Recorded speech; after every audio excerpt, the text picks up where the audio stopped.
Hello, how are you? Nice to meet you. So this is my sister here. I brought her from village. No man, they agree, man. Anybody where you talk to for Nigeria, nobody or something. Any man you say, Maggi, oh, good dog. Anybody say, oh, good dog. So as I bring her here and I say, you never married, so I want to give you free. No pay. They move. I won't cut out away. I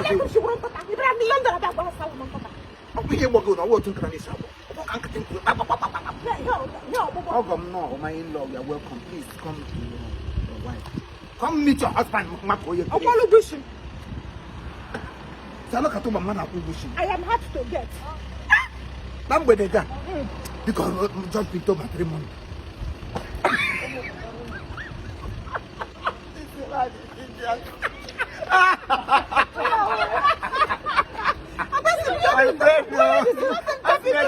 Matrimony.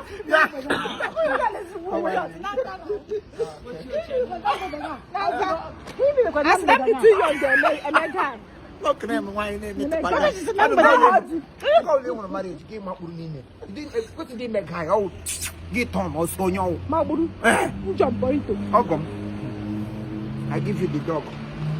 Yeah. We're to this Abona family.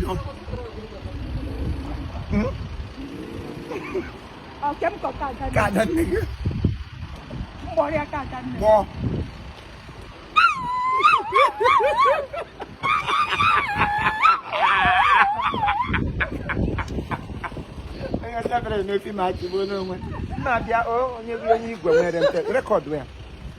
Hello. So, you want to body a bed? Walk a job for a negumba.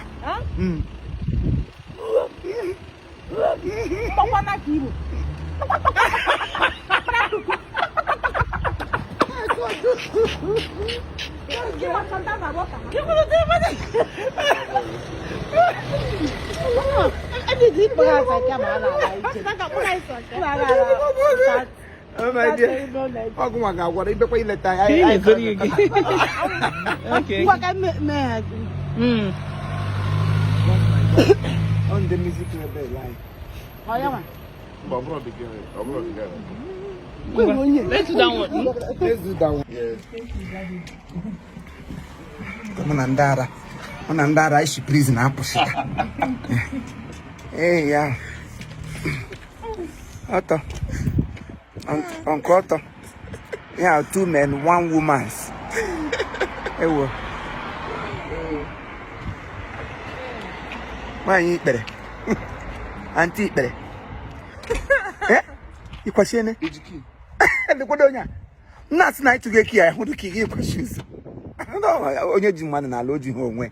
I got to learn Asian got you all out. Oh, Umanya Kanya Naga.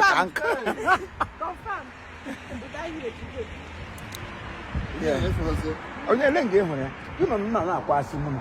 I told you from because now I want to catch a man. Well done, sir. Thank you.